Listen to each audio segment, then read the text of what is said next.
کو توانائی کے بحران کے علاوہ پانی کے بحران کا بھی سامنا ہے۔ اہم فصلوں کی بوائی کے وقت پانی کی کمی کاشتکاروں کے لیے مسائل کا سبب بنتی ہے، جبکہ صوبوں کے درمیان بھی اکثر پانی کی تقسیم پر تنازعات منظر عام پر آتے رہتے ہیں۔ پشاور پریس کلب میں آبی وسائل کے تحفظ اور قدرتی وسائل کو بچانے کے موضوع پر سیمینار کا انعقاد کیا گیا، جس کا احوال بتا رہی ہیں عائشہ تسکین اپنی اس رپورٹ میں۔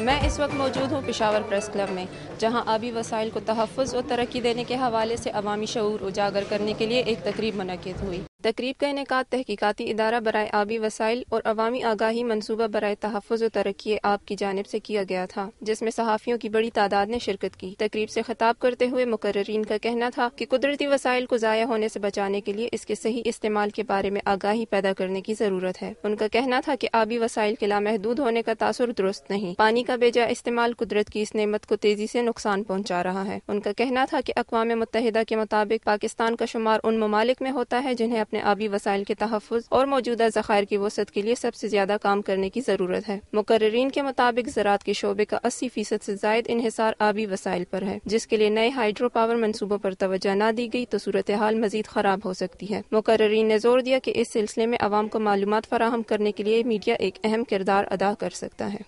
عوامی آگاہی آبی وسائل کو ضائع ہونے سے بچانے اور اسے تحفظ دینے میں معاون ثابت ہوگی۔ گھریلو سطح پر پانی کے استعمال میں بچت کے اصول اپنانے سے آبی ذخائر کو تحفظ دیا جا سکتا ہے۔ کیمرامین حامد شہزاد کے ساتھ عائشہ تسکین، دنیا نیوز، پشاور۔ اور ناظرین، اب کچھ خبریں خیبر پختونخوا سے۔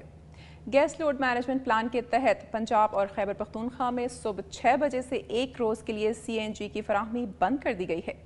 توانائی کانفرنس میں کیے گئے فیصلوں کے مطابق چاروں صوبوں میں ہفتے میں ایک روز کے لیے CNG اسٹیشن بند کیے جا رہے ہیں۔ آج صبح 6 بجے سے کل صبح 6 بجے تک پنجاب اور خیبر پختونخوا کے 2500 سے زائد CNG اسٹیشنز بند رہیں گے، جس سے لوگوں کو شدید مشکلات کا سامنا ہے۔ CNG ایسوسی ایشن کا کہنا تھا کہ اسٹیشن بند کرنے سے توانائی کا مسئلہ حل نہیں ہوگا۔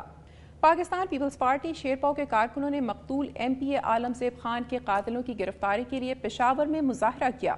مظاہرے میں Pakistan Peoples party Sherpao group کے کارکنوں نے کثیر تعداد میں شرکت کی۔ مظاہرین نے بینرز اٹھا رکھے تھے جس پر پیپلز پارٹی شیرپاؤ گروپ کے سابق MPA عالم زیب خان کے قتل کے خلاف نعرے درج تھے۔ مظاہرین پشاور ہائی کورٹ کے سامنے جمع ہوئے اور حکومت کے خلاف نعرے بازی کی۔ مظاہرین نے پشاور ہائی کورٹ کے چیف جسٹس سے مطالبہ کیا کہ وہ MPA عالم زیب عمر زئی کے قتل کا از خود نوٹس لیتے ہوئے مقدمے کی کارروائی شروع کریں۔ پشاور میں ٹرانسپورٹروں نے ٹھیکیداروں کی طرف سے اڈا ٹیکس میں اضافے کے خلاف مظاہرہ کیا۔ مظاہرہ نیو اڈا پشاور بس سٹینڈ میں ہوا، جس میں ٹرانسپورٹروں کی کثیر تعداد نے شرکت کی۔ مظاہرے میں شریک ٹرانسپورٹروں نے بینرز اٹھا رکھے تھے جس پر اڈا ٹیکس میں اضافے کے خلاف نعرے درج تھے۔ ٹرانسپورٹروں نے اضافی ٹیکس کے خلاف نعرے بازی کی اور موقف اختیار کیا کہ بھاری ٹیکس وصول کر کے انہیں احتجاج پر مجبور کیا جا رہا ہے۔ انہوں نے اضافی ٹیکس واپس لینے کا مطالبہ کرتے ہوئے دھمکی دی کہ اگر 20 دن کے اندر یہ سلسلہ بند نہ کیا گیا تو GT روڈ کو ہر قسم کی ٹریفک کے لیے بند کر کے احتجاج کیا جائے گا۔ ناظرین، افغانستان میں روسی جارحیت اور امریکی مداخلت کے بعد سے طالبان کا ذکر تسلسل کے ساتھ ہوتا رہتا ہے۔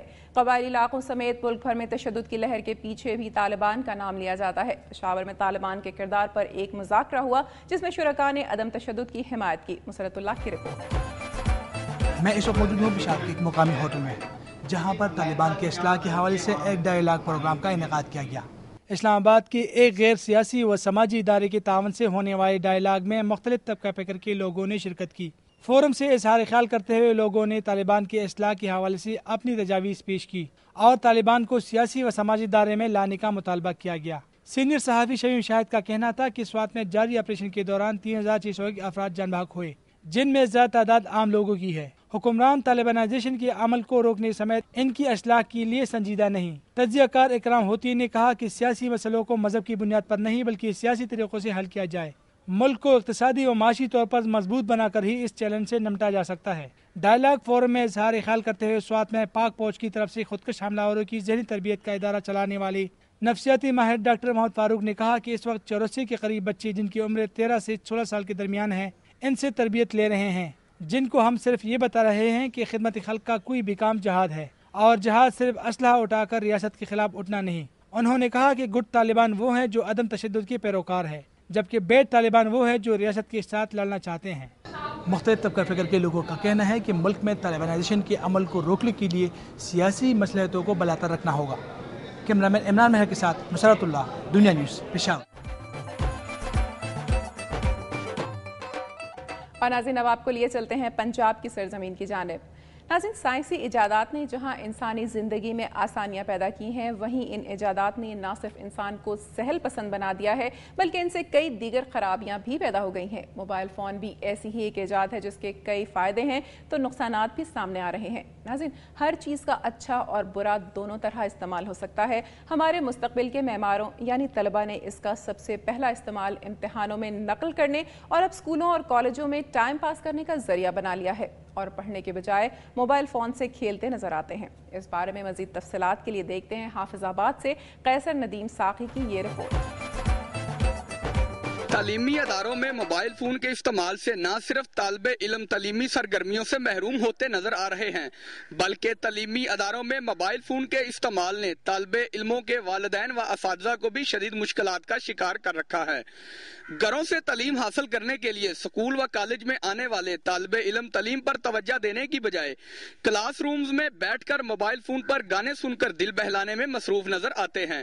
حافظ آباد کے نواحی علاقہ ونی کے گورنمنٹ بوائز ہائی اسکول میں طالب علم تعلیمی سرگرمیوں پر توجہ دینے کی بجائے کلاس روم میں بیٹھ کر موبائل فون پر گانے سننے میں مصروف تھے۔